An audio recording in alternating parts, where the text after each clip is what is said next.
The global village is a world in which you don't necessarily have harmony. You have extreme concern with everybody else's business and much involvement in everybody else's life. Doesn't necessarily mean harmony and peace and quiet, but it does mean huge involvement. And so the global village is as big as the planet.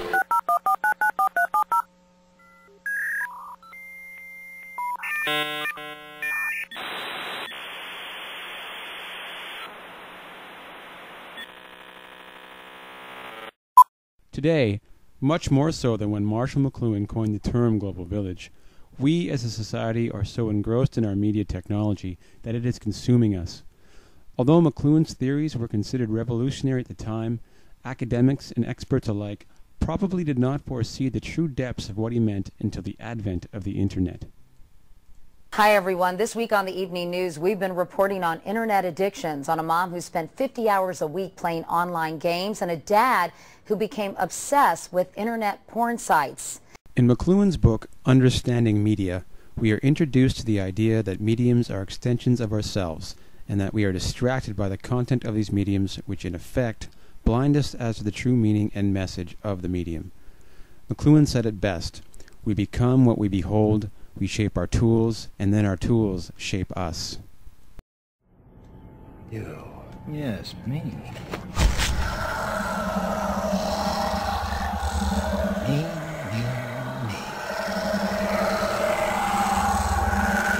McLuhan believed that technologies themselves would determine our future, operating independently of human will and intention.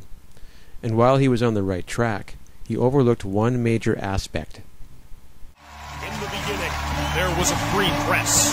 Well, not really, but it sounded good. By the end of the millennium, 5 men controlled the world's media, and not one of them asked for my permission.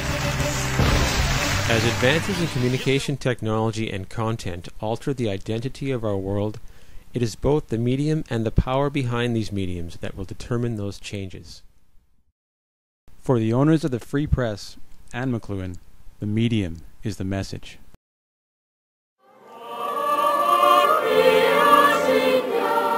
If we look at mediums as a culture, or as a culture of information, what power do these cultures have? For Harold Innis, a communications theorist who preceded McLuhan, with this power comes a notion to control. As Innis put it, the conditions of freedom of thought are in danger of being destroyed by science, technology, and the mechanization of knowledge. What I really need is a droid who understands the binary language of moisture evaporators. Evaporators? Sir, my first job was programming binary load lifters. According to Dr. Charles McLuhan, the research chair in communication studies at Concordia University, Innis was never just concerned with the effects of technology or media, but also of how monopolies of knowledge differentially shape the thinking of a time and place, and how empires rise and fall.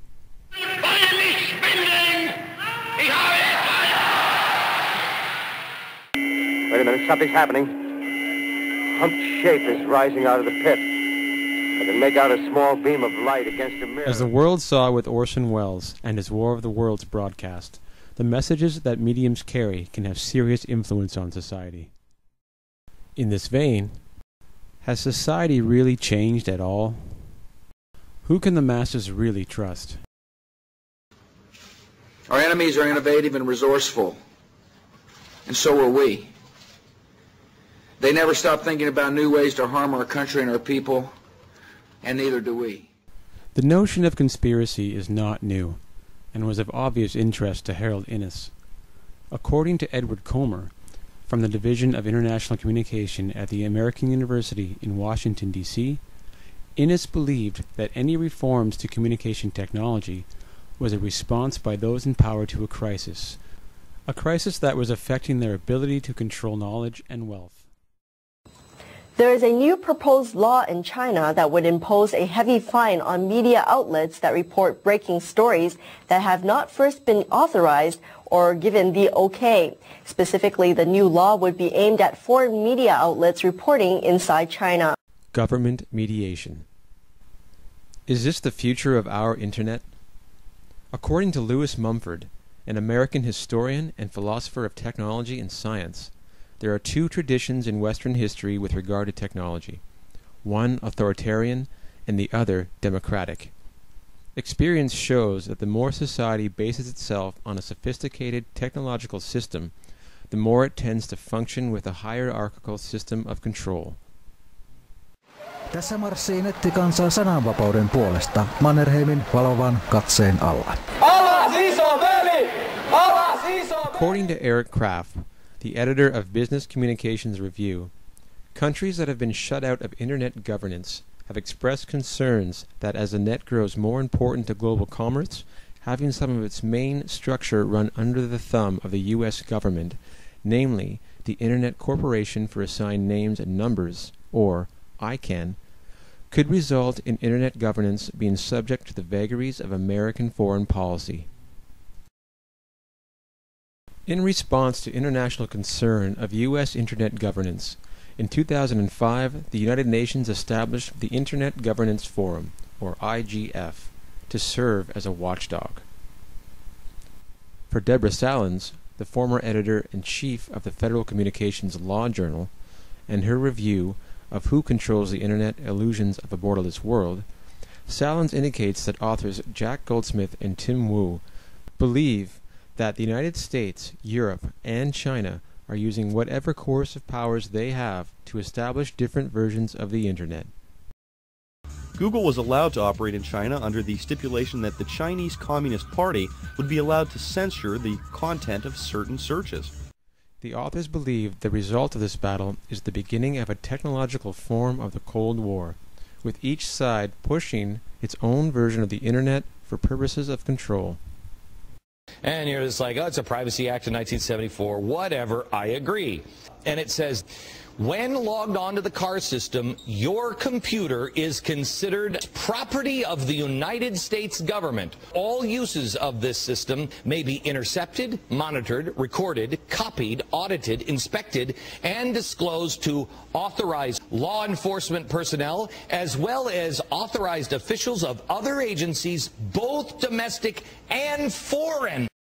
If we switch attention from governments to corporations, according to Mia Casalvo, an assistant professor in the School of Telecommunications at Ohio University, the actions of changing Internet code, such as from an open HTML code to a closed proprietary code, are currently ongoing in an attempt to curb creative use and to better control the use of the medium. In her words, the Internet is gradually changing into a system more conducive to corporate capitalism than to community creation. If Harold Innis were alive today, he'd call the fight over Internet regulation patterns of centralization that assist the establishment of monopolies of knowledge. Innis was obsessed with the notion that any efforts to control space and time involves attempts to monopolize force and promotes anti-democratic conditions. In today's world, this translates to the attempts at regulating the use of the Internet, a medium which has redefined the concept of time and space with its rapid spread of communication and elimination of distance and borders. Essentially, Innis's worst fears would be realized. The truth is, there is something terribly wrong. And where once you had the freedom to object, to think and speak as you saw fit, you now have censors and systems of surveillance. He promised you order, he promised you peace, and all he demanded in return was obedient consent. Much like when the radio emerged, people reveled in its freedom of expression. Unfortunately, that voice was eventually silenced and overrun by corporate necessity and government-regulated airways. So while it seems that the pursuit of Internet control may still be ongoing, let us not fool ourselves into believing that the current Internet freedom we enjoy is here to stay. How do we stop privatization, censorship, and control of the Internet? You need only look into a mirror, into a mirror, into a mirror, into a mirror, into a mirror.